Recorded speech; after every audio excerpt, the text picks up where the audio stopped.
రేవంత్ రెడ్డి పరిపాలన ఎట్లా అనిపిస్తుంది? బాగా మంచి అనిపించట్లేదు. ఎందుకట్లా?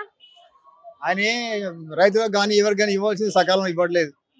ఇప్పుడు మనకి ఫ్యూచర్ సిటీ కోసం అని చెప్పేసి మెస్సీ తోటి అంటే ఫుట్బాల్ ప్లేయర్ తోటి ఫుట్బాల్ ఆడుతుండే కదా ఉప్పల్ స్టేడియం లా, దాని గురించి మీ అభిప్రాయం ఏంటి? ఆయన ఒక సరైన ముఖ్యమంత్రి పరిపాలన చేసేటువంటి దక్షత ఆయనకి లేదు. ఒక ప్లేయర్ లెక్క చిన్న పిల్లల లెక్క చేసే చిలిపి చేసే లెక్క చేస్తున్నారు తప్ప వేరే ఏం లేదు. అసలు దానివల్ల ఉపయోగం ఉందంటారా లేదంటారా? ఏం నిష్ఫలం, ఏం వేస్ట్. అది ఆయనకు అర్హత లేదు. ముఖ్యమంత్రి చేసే అర్హత కూడా ఆయనకు లేదు. అసలు ఫుట్బాల్ వల్ల ఉపయోగం ఉందంటారా? ఫ్యూచర్ సిటీ కోసం ఫ్యూచర్ కోసం ఫుట్బాల్ పెడుతున్నాము అని అంటున్నారు.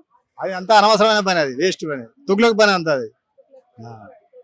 60 కోట్లు పెట్టి ఒక ప్లేయర్ ని తీసుకురావడం అనేది ఎంతవరకు కరెక్ట్ అంటారు? ఒకవేళ ఆ 60 కోట్లు దానికి కాకుండా ఇంకా వేరే దానికి దేనికి పెడితే మంచిగా ఉండేది? ప్రయోజనమైన పని చేయాలి కానీ అనవసరమైన పని అది అనవసరమే. అది నా విషయంలో అయితే పథకాలన్నీ అందుతున్నాయా? అందట్లేదు. అందుతలేవు. అంటే ఫ్రీ బస్ కానీ ఫ్రీ కరెంట్ కానీ 500 రూపాయల గ్యాస్ కానీ సన్న బియ్యం ఏ అందుతలేవా? బియ్యం ఇస్తున్నారు కానీ బియ్యం వస్తున్నాయి బాగానే ఉంది. బస్ అయితే ప్రయోజనం లేని పని అది. ఆడోళ్ళు ఏం బాగట్లేదు, వాళ్ళే తిట్టుకుంటున్నారు. ఆడోళ్ళకి శత్రువు అయినట్టు ఎవరో బస్సు వ్యవహారం పెట్టి.